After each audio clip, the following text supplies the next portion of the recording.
everybody. Hello, Africa. My name is Claude Gatebuke from Rwanda.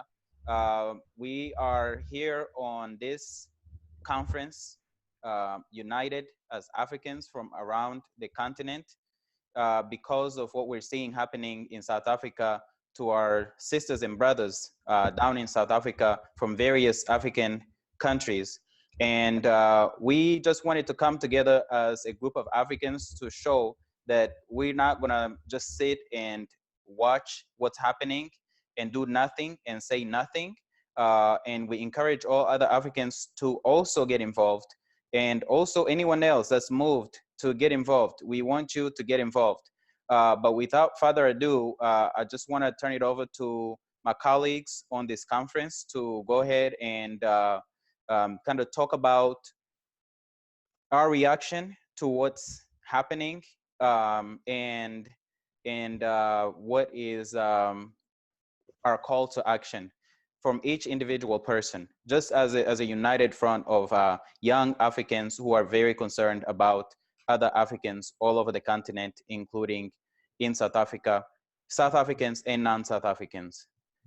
So I'll go ahead and turn it over to Bonita to start. Hi, everybody. My name is Bonita. I'm from South Africa, Cape Town, South Africa. And just growing up in South Africa in general, there's always been violence against women and children. And, you know, it's getting worse and worse as the time has gone by. And, you know, I'm just on this call to show my support and just show my disgust as well, because it is disgusting and gross what's happening to women and children. And not just women, men as well, but especially women and children. It's just sickening. And we have got to figure out something to stop the violence in general. Hi, everyone. My name is Esnard Christian, formerly Esnard Sakala from Zambia. Zambia is my heart. That is my home. Africa is my heart. That's my home. I'm so humbled to be part of a group of Africa United. It doesn't matter whether we're from the east, west, south, north, we are Africa United. It is so sad for me to see what's going on in South Africa. It's heartbreaking what's happening to, you know, young people, old people, people from, you know, that horrible feeling that you can be that other, that, you know, that fear of the other to somebody who looks just like you. These are our brothers, these are our sisters, and we are killing each other, you know, and it's so very, very sad to me. So my call to action is, you know, for both sides of this xenophobic argument, you know, let's get together, let's have a real discussion. You know, what is so fearful about foreigners? What is so fearful? What can we do to create some kind of an impasse here? Because this is not sustainable for anybody. We are going to wipe out generations of people, you know. We need to be Africa United. We need to do something to make sure that we are preserving our people, preserving our heritage, instead of killing and hurting each other. So that is my call to action, especially young people, because young people always mobilize, you know, great movements. Any great movement is always started by young people. So my call to action is going to be for the younger African generation. Let's do something. Amen. Hey, hi everyone. My name is Fred Mwebia. I'm from Kampala, Uganda, born and raised in Uganda, but I've traveled around a bit. I've been to, you know, some countries. Like I was saying, on Monday, I actually got a call from one of my friends. He's working in South Africa, and he was asking me to pray for him. So definitely I asked him what was going on, because we had taken some time without talking. And then he told me the attacks are back. So it was very heartbreaking. You know, the news had not yet widely spread. And on Tuesday, yeah, on Tuesday, I went to Twitter and started tweeting about the news and started asking everyone to encourage people not to carry out violence.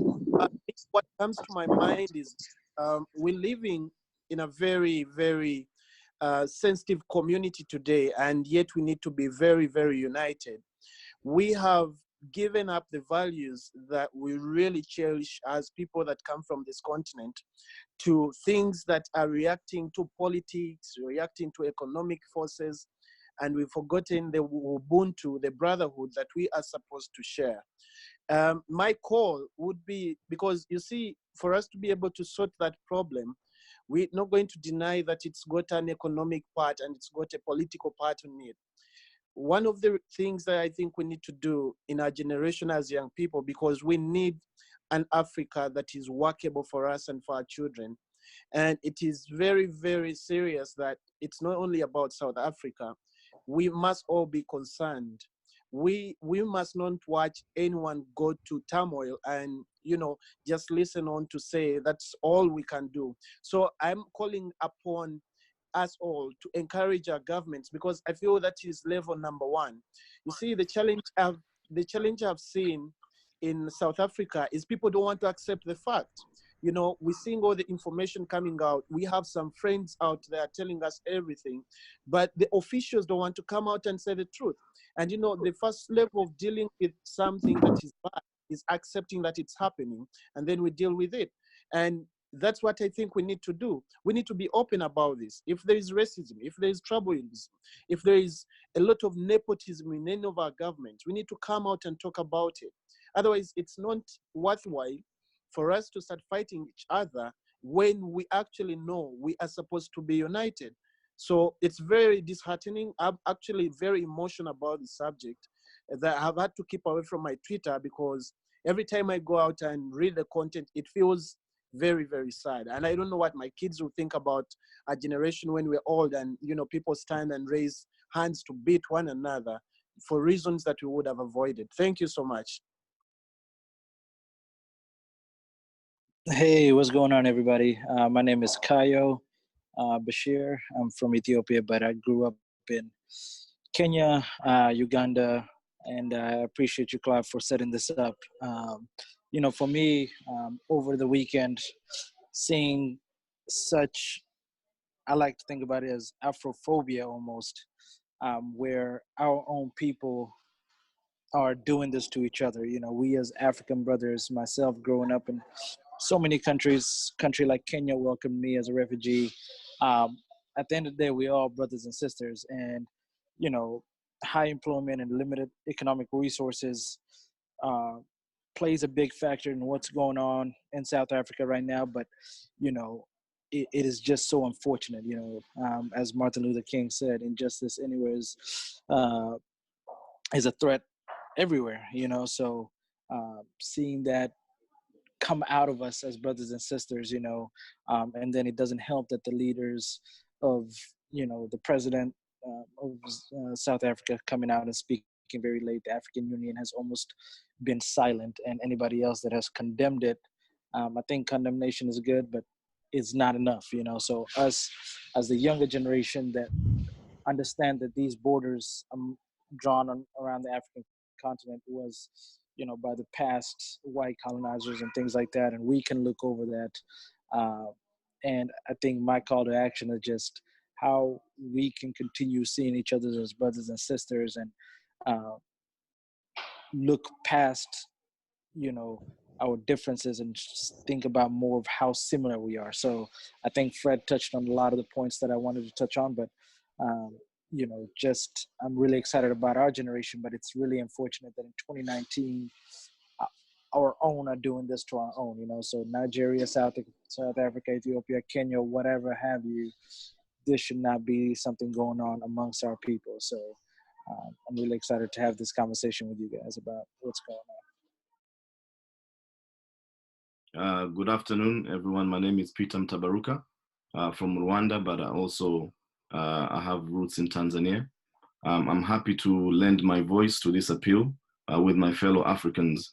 And one thing that I can say is that I believe that we are fortunate now to be able to speak to all Africans, to be able to get this message out there using social media and the internet, something that we couldn't do many years ago. And I believe as a result of special interest and other people with special with other cynical plans for Africa, were able to inject ideas and systems which are resulting in what's happening right now in Africa and even in South Africa. But my appeal is that Africans, we cannot resort to violence against each other. I believe that what's happening in South Africa is preposterous. And I think that we as Africans have to stand up and to speak out against this violence. but also to speak to our fellow brothers and sisters in South Africa and in other places to say that we are Africans. The borders that we see right now in Africa, they are man-made. These are not borders which came from our ancestral history. And I believe that when we say an African or a Black African is an African country, we cannot separate them by what labels we've been put upon us by colonialism and other things that we all know about. I also want to just make an appeal, I think, to Africans who are not in South Africa. We've seen reports of other violence happening in Nigeria and other places as a result of what's happening in South Africa. I believe that all of us Africans, from our culture and from our understanding of oneness and Ubuntu, as someone mentioned, we ought to embrace one another and come against this violence in one voice. All right, good day, everyone. My name is Akona Fagutse from Swaziland, Eswatini.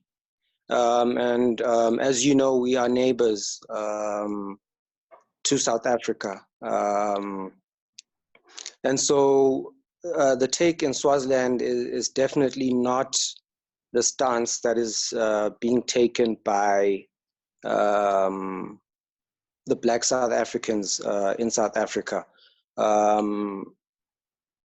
I'd say everyone in Swaziland supports this call or this type of reaction or response. My personal reaction is that what is happening in South Africa is kind of, I always hate, to blame things on history, but with the Boers coming in about 200 or so years ago, we wouldn't expect the effects to be cut off in less than 30 years or so. So it's unfortunate what's happening. Violence should never be the answer to anything. I personally believe in dialogue, in solving every single situation. Violence is never the answer. What I would say, well, my call of action is, firstly, to all other African states, is to say, let's be patient with our South African brothers and sisters as they recover from the trauma of living under apartheid rule. I had an opportunity to live in the US for some time, and here and there you still see the effects of slavery, which was has been ended way much before. So my call is, guys, let's be patient. Let's engage in dialogue at every opportunity. And yeah, they'll see the light. It might take a very long time, and it might be hard to understand why people would do this or who's driving it. But mine is, violence is never the answer, and dialogue is the way to go. Thank you. My initial reaction initially was extremely emotional because I've experienced, extreme violence and seen the violence, and I was really triggered by seeing the images of the women getting beat down and stripped down to nothing, people being burnt. I mean, just all kinds of craziness, people getting beaten and just mobbed with hand weapons. I think for sure there is a root cause to why the people in South Africa are doing what they're doing and the way that they're reacting to the conditions that they're in. And I believe the conditions themselves, as many of you have said, are a result of apartheid rule that just ended 30 years ago. But also there is an economic factor. And maybe without going into too much of what I think, a friend of mine from Zimbabwe, Shingi, sent me a text earlier today about this, and he said, I think the root cause is poverty. So the people lash out at foreigners who are working hard and succeeding. The government is quiet because the spotlight is on them and their failure to educate and provide jobs for the impoverished citizens. And I actually agree with Shingi on top of agreeing that this is a result of the apartheid rule in South Africa. But there is serious inequality in South Africa. And I think for sure what's happening, the reaction by the South African people who are out in the streets and going after the foreigners and the non-South Africans is they're lashing out at the wrong people. It's definitely the wrong reaction because violence is not going to help. It's not going to solve the issues. And they're also going after the wrong people because these are just most of the people they're going after are poor people. And it's not going to resolve these economic problems that there is in South Africa.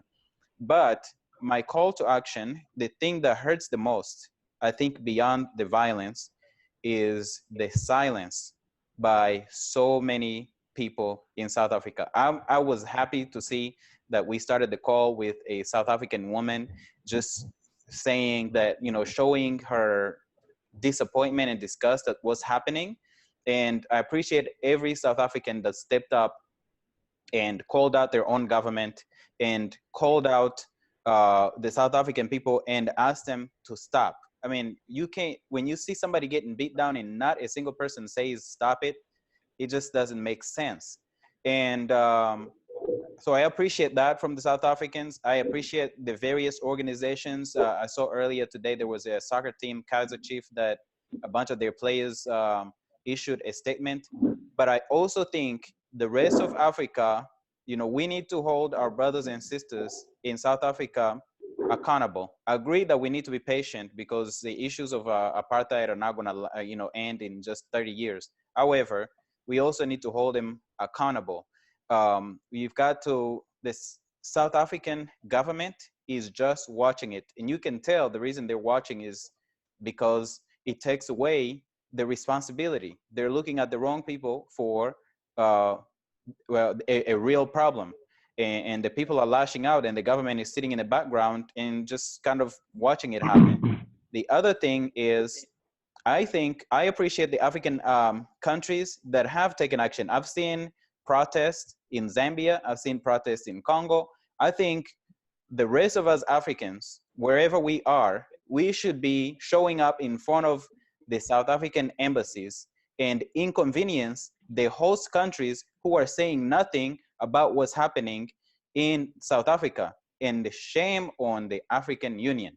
This is what the real African Union looks like. When Africans are hurting, you show up, speak up, and condemn what's happening to them. The African Union hasn't said anything. The African Union, I'm not sure what it's uniting. What is it uniting? And as has been said on this call, I don't want to go on too long. So my call to action is wherever we are, whether it's in Africa or Western countries or Eastern countries, we should be organizing and showing up at the South African embassies and calling out their government for the response to this violence. The second thing, everybody has some amount of media reach within our social media reach, or for those of us who have the opportunities to be in mass media to really make this issue. It's not just a South Africa issue. This is happening in so many other African countries, but it's usually done by the police and the soldiers in those countries where it's happening. And we just kind of like chalk it up to, oh, it's just politics. No, just because a South African civilian saying or doing something and condemning them is no different than a policeman from another country doing the same thing. And I just think that we absolutely have to look at Africa as a whole and bring this whole unity. I like the fact that, you know, this is bringing all of the regions of Africa together. We are missing one region, North Africa, but I'm sure in the future we'll have more of Africa represented here. But all of the parts of Africa are represented here. This is what African unity looks like. This is what we should be doing. We should be looking for what action to take, what to do, how do we, what do we tell the rest of our African brothers and sisters? What do we share as our message on how to respond to this violence? Violence is definitely not the answer. What's happening in Nigeria and Congo, where there is looting and things like that, is not going to help the situation. But I do think that we have means to make our voices heard in absence of the various, so many of the governments just totally being absent. I think ordinary people, we should take this into our own hands and make sure that we put a stop to this. And that's why I'm asking all the South African citizens, almost 60 million. Those of you who disagree with this violence, make your voices heard. And Africans everywhere, make your voices heard wherever you are. Take action. Silence is consent. Whoever's quiet about this, or is looking the other way, or is looking at something to make themselves feel good, this is only just, you know, it could happen to you, it could happen to me, it could happen to anybody. And thankfully, and hopefully it's not your family, but it's somebody's family member. Just think about that. And that's all my, that's my appeal and call to action. So my name is Bismarck, a Ghanaian, and I'm actually speaking from Ghana. Actually, this is such an unfortunate incident. We are supposed to be brothers as Africans. We are supposed to be brothers. And we've all seen how our African brothers and sisters in the diaspora are always treated by the citizens of the Western world. But, you know, come to think of this, if we are from the same continent and we are not united, we always kill one another, then I think that one will give the whites the opportunity. It will give them the strength to always subject us to racism. Now, coming to the issue of South Africa, this is an issue that keeps flaring up almost every 2 to 3 years. And I think that the successive governments in South Africa have not done enough to stop this perennial attacks, or do I say biennial attacks? Yes. It's really unfortunate. It's really, really unfortunate that we can all attest to the fact that when South Africa was under the infamous apartheid system, we have learned that most African countries came to their aid to assist in cash and in kind, and Nigeria is no exception. I recently gathered that Nigeria was the most contributed country, the country that contributed a lot towards the liberation of the Black South Africans from the oppressors' rule. So it is really disheartening that upon all that, the elders who actually were the main who were the main victims of the apartheid system seem to be silent. Maybe the government also thinks that, okay, if we insist that the people should stop the attacks, we may end up losing votes. Because I think that the ANC as a political party, the ANC as a party that plays fatherly role in the country has not done enough to stop the attacks. And it's like most political parties are afraid to come out for fear of losing votes. It's really disheartening. 3 days ago, I had the opportunity to view a video where somebody was being burnt alive. It was really disheartening. It was so disheartening. And I'm also surprised that the African Union has not also done enough to curtail this situation. And this means that the mission and the vision for which African Union was set up have really been defeated, because African Union only pay lip service. We don't see any actions from them. United Nations, in fact, their reactions are almost minimal. I don't know whether they actually showing apathy towards what is going on in South Africa. Maybe it's because the attacks are not affecting majority of the members who are from outside Africa. Maybe that is why they are silent about it. With the solution, well, there are two schools of thought actually. Some of them are saying that the foreigners over there engage in all forms of illegal activities. Others are also saying that the foreigners, the African migrants, have taken over the market in South Africa. Well, with this second school of thought, I won't buy it. There's no way I'm going to buy it, because We all do trading. We are all into business, and business is all about competition.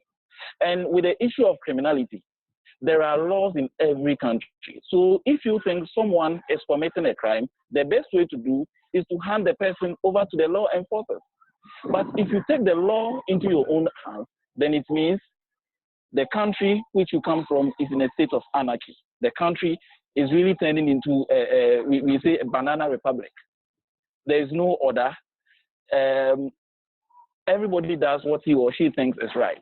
And I am, as I said, let me reiterate this. I'm highly surprised that some elders in South Africa are really silent about this, which means that secretly they endorse what the majority of the youth are doing. They're endorsing it. Now, to end it all, I think there's a way out of this situation. The issue cannot be solved by the South African government unless the government in the respective African countries create jobs for their people. When you create jobs for your people, there's no way somebody will say, I'm traveling to South Africa to do business over there or to find jobs. At least the person will be more willing to stay in his or her homeland and then create business. As simple as that. I think yesterday, the South African High Commissioner to Ghana had a press conference in Accra, and she stated that the government in the respective African countries should create jobs for their citizens to prevent them from traveling to South Africa. Well, there are many people who disagree. There are many people who thought that the High Commissioner was being undiplomatic, but that's the reality on the ground. If the atmosphere is conducive enough to do business in your country, why do you have to travel to South Africa? We have to stay in our country to make it a better place. We don't need to travel elsewhere. Traveling elsewhere to do business or in search of jobs will place your country at a disadvantage point. That is the bitter truth that many people are finding it hard to swallow. And to touch on the issue of reprisal attacks in Nigeria, well, I think two wrongs never make a right. The Nigerians shouldn't lose sight of the fact that the MTN and then the ShopRite offices in Nigeria have Nigerian employees.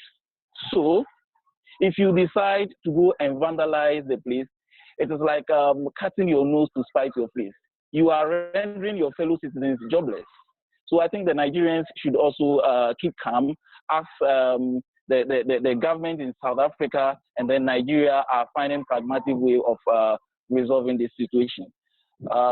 This is my submission for now. Thank you very much. First of all, I want to thank everyone for this opportunity that we've had.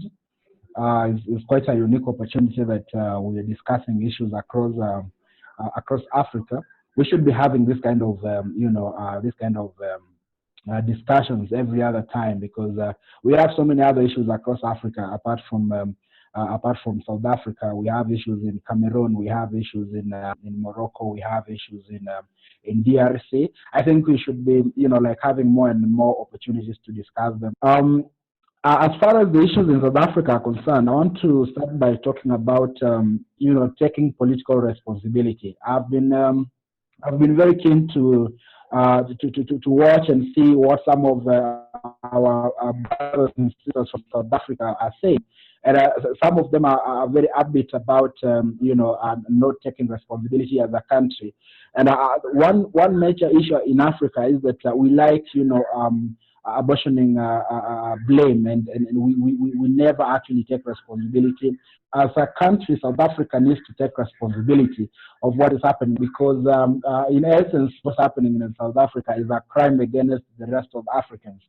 And for our brothers and sisters in South Africa, they need to take responsibility. I've been saying that there are so many divergent views as far as the issues are in South Africa are concerned. But for me, I've been very keen to see how many people out there, or how many leaders out there, and how many Africans out there are condemning the issues that are happening in South Africa. And I've been very vocal by saying that for me, it's no time to send love to South Africa or preach love. For me, it's all about condemning this behavior that is that seems to be taking root in South Africa, because it's not the first time it's happening. And we've been seeing the leaders in South Africa, the kind of response from the police, some of the strong views and comments from the leaders, like the deputy or the assistant, I think, minister for police, and of course some of the views from the president Cyril Ramaphosa himself some time back. I believe that us, like Africans, we are integrated. We are one nation. We should be able to discuss issues in South Africa, as well as issues in Morocco, as well as issues in Kenya, or across Africa as one people, despite the colonial political borders that we were imposed some times back. So for me, it is more of, asking our brothers in South Africa to take responsibility. And it's okay to take responsibility and be ashamed as a country, rather than try to shift the blame to someone else. And I've seen this as a decay in the kind of leadership that is in South Africa. And of course, it is something that is happening across Africa. We have the same problems across Africa in other areas, like, of course, in my own country, in Kenya. We can't be, we cannot just say that we are better than the people in South Africa. We have some other problems that if we look into them keenly, you just realize that there is some sort of deteriorating leadership across Africa.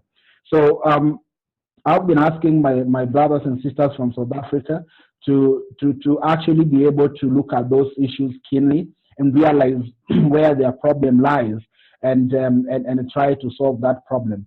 The economic issues in South Africa are not unique to other areas in Africa, like especially in Kenya, and of course in Tanzania and other places.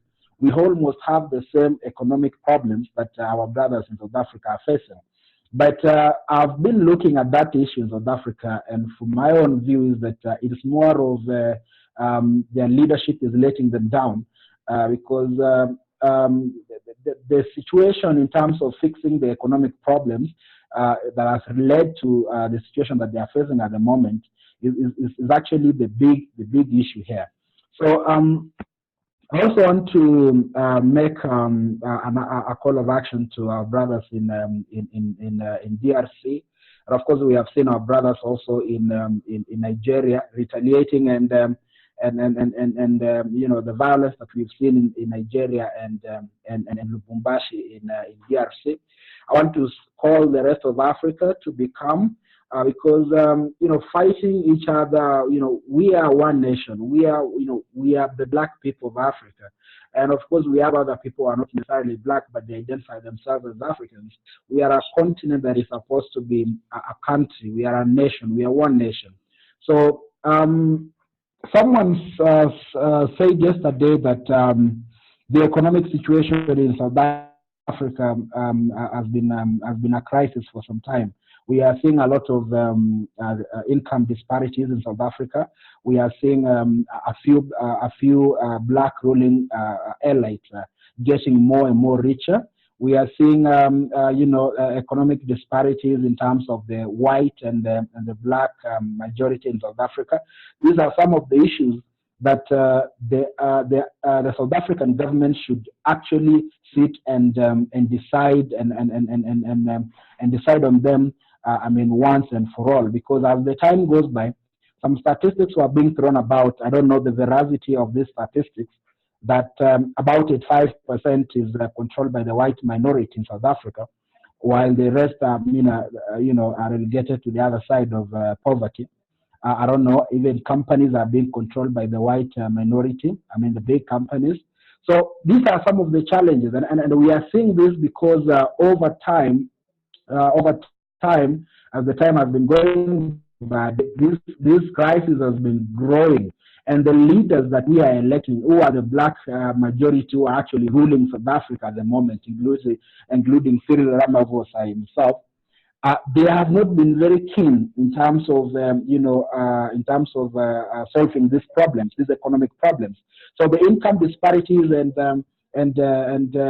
of course the economic issues are actually, I think, they are the ones that are forcing those people to do what they are doing.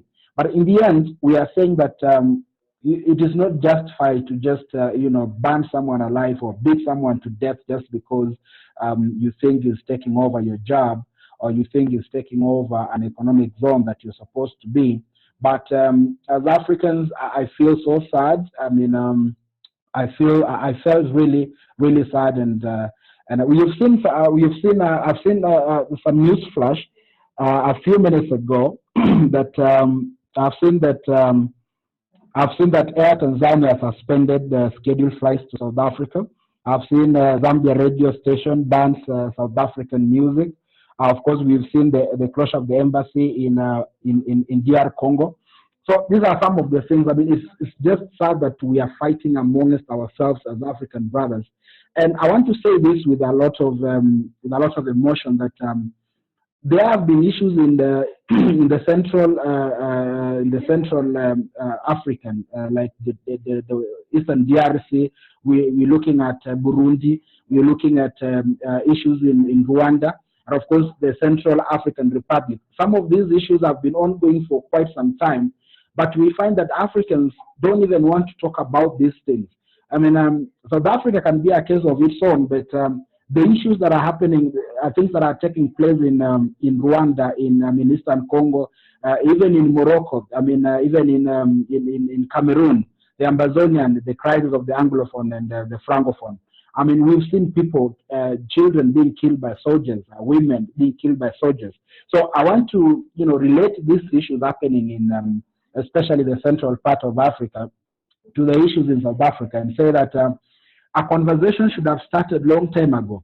Because for the first time, I'm seeing the rest of Africa having a conversation as far as the xenophobic attacks are going on in South Africa. So I think it's an opportunity for us to have that clarion call across Africa and say that it is not only South Africa where we see this kind of issues. We have more serious issues. We have soldiers killing children, women, and killing, just shooting at,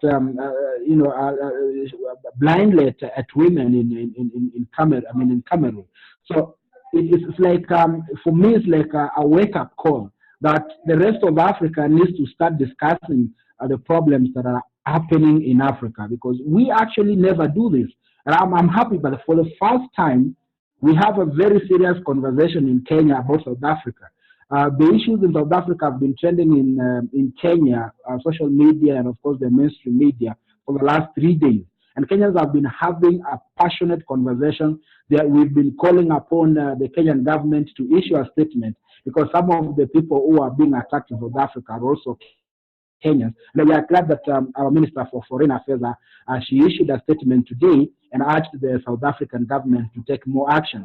So for me, I'm seeing it as an opportunity that, and thank you for everyone participating here, because I'm seeing it as an opportunity.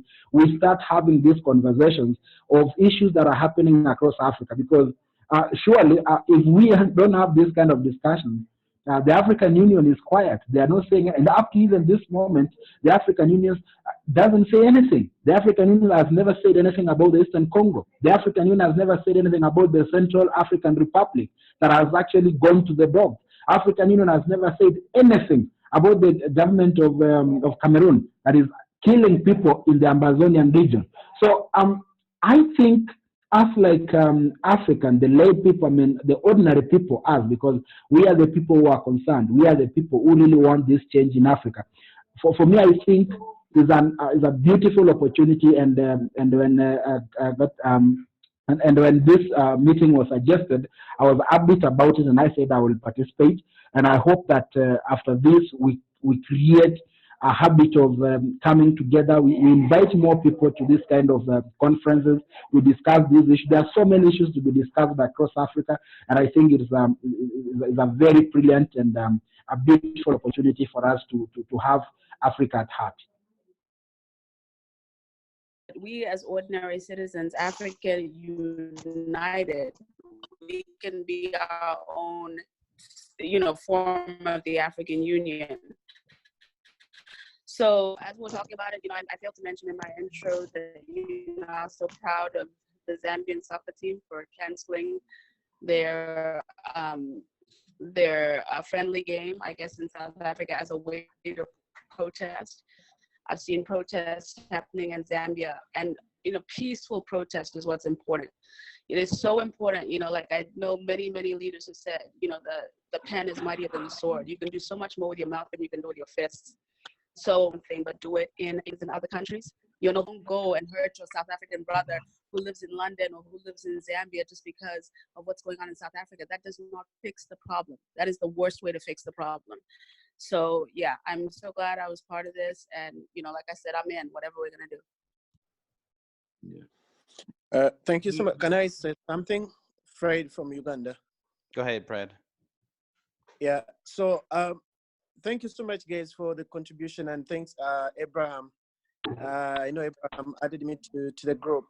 Now, I just have three things that I think we really need to focus on. There are some questions that we need to answer. And of course, not everyone here has the answers to those questions, but we must continue to ask those questions. There is a political question where Abraham was saying we must be politically responsible and take charge of what's going on. One of the things is South Africa and many other African countries, we are so fast to distance ourselves from the political issues that are raising in our countries and causing issues such as what's happening in South Africa. I know in 2007, there was almost a similar incident in Kenya, but it was dealt with. They came together, sat around the table and started the conversation. It has been moving. It's not yet up to 100%, but it's been moving. That was a positive thing. So we must ask the political question. What are our politicians doing? And politicians in Africa are leaders. We call that is the team we call leadership. Now we must ask them, what are they doing about the situation? The second one is we must ask, what is the economic status of Africa as a whole? When it comes to the economic sector, the African Union, the World Bank, those are the institutions that mainly are concerned with these things. The politicians have their own issues. They always juggle from one country to another, looking for countries to lend them money and borrow. But the World Bank and African Union have a higher say and a higher stake, saying, why are your citizens so poor? Why is poverty every day deepening in South Africa?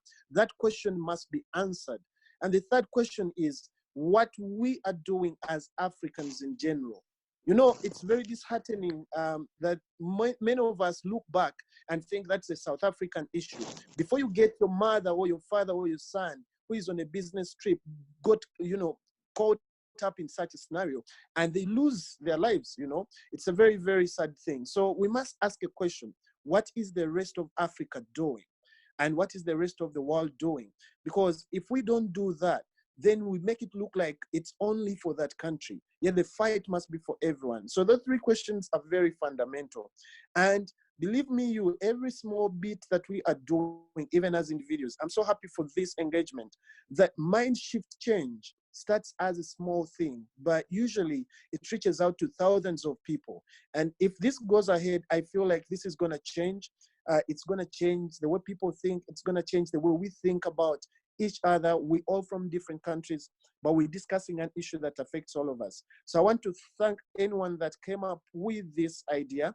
It's a very brilliant idea, and I hope we can build a better Africa. Thank you. Thank you. Thank you very much. Peter from Rwanda. Also just wanted to add something small, I think, to stress out. Am I unmuted? No, Peter, we can hear you. You can hear me. Yeah, it's just, I think also to stress out, because we will have our brothers from South Africa listening to this, and that's the hope of doing this. And I think something to stress is that the people who are doing this are a very small minority. It's not the South African people as a whole. And whenever these things happen, it's always a very small minority of people who go out and do these things, but then the reporting and how the thing comes out, it usually covers or it paints an entire nation with this brush. But I think something that a few of you have mentioned, which I think is important to also underline and highlight, is something that I think Claude and Abraham, you spoke about this, is negligence, is complicity. I believe even though there are few people who are out on the streets committing these acts of violence, there are many other people who are watching and doing nothing about it. And I believe that when Africans start standing up and all of us together, even when an issue doesn't affect us directly, we go out and we speak up for this issue, we get strength in numbers. I'm from Rwanda, and we have been dealing with a situation in our country for many years where there's been literally silence all over the continent. But recently we have a lot of African activists from neighboring countries and other places who are now speaking up for our issue in Rwanda. And you are finding that we're getting a lot of strength by the solidarity that we're receiving from our country. And the same thing is happening with other issues in Sudan and in Uganda and you name it. And I believe that stressing the fact that an issue in Africa should be owned by all of Africans in order for us to have strength in numbers, but also saying to South Africans that we know and recognize that this is not South Africa. This is a few people who have decided to act out their anger in violence against people who don't deserve this violence. But then we say that also silence is negligence. And again, it's just making an appeal to all South Africans to find a way in which they can speak out. If it is putting out a post on Twitter, if, as Claude says, is going somewhere and going on the street to protest, if we are in the diaspora, but whatever someone can do, I believe that then you can say that I've done something to mitigate whatever is happening in South Africa. But sitting back and watching and just thinking in one's mind that this is wrong and doing nothing, I believe there is a level of negligence to that. I'd like to say something. Our brother from Ghana said that we need to work on creating our economy and creating opportunities in our own countries. I want to agree to that. I also want to add that the African Union has two initiatives. One they call the Open Skies 2063. Whereby that the African Union wants by 2063, every other country in Africa, you can fly across African countries without necessarily requiring visa or passport. There's also an initiative of African Free Trade Area, which was signed in Algeria the other day. I think Algeria the other day. That African Free Trade Area, and I think South Africa is also a member of that African Free Trade Area that requires that you can just walk across Africa and do business anywhere in parts of Africa, especially the member states. And I think up to more than 30 member states have already signed that document. So that one tells you that no matter what we are doing, we are headed to integration of the rest of Africa. So I think South Africa really needs to learn that we are going to integrate with the rest of Africa. Us in Kenya, we are learning that. We are accepting our brothers from Uganda, our brothers from Tanzania. They are here working. They are here doing business. We also walk into Uganda and do business there.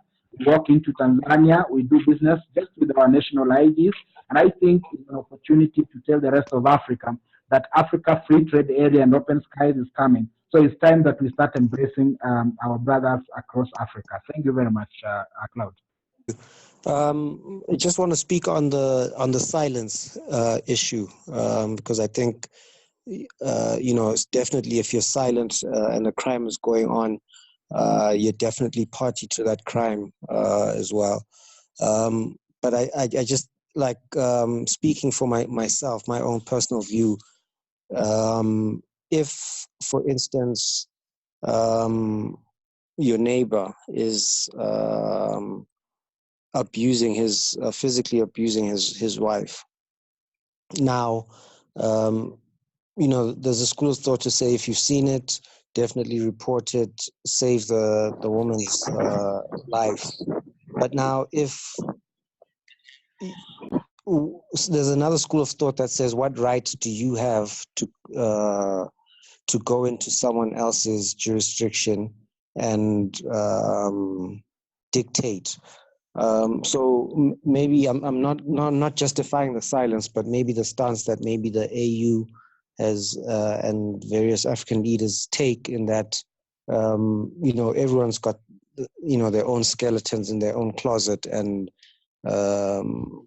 we keep our skeletons. Who wants to expose each other's skeletons? But nonetheless, as citizens, I think we should speak out and at every opportunity, talk about it. Thank you. The gentleman from Tanzania, I don't know whether I'm right. Yeah, he talked about African continental free trade.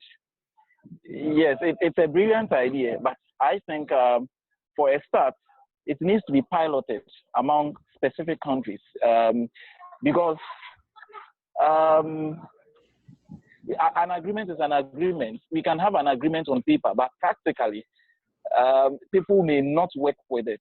Now, let's take ECOWAS, for instance, Economic Community of West African States.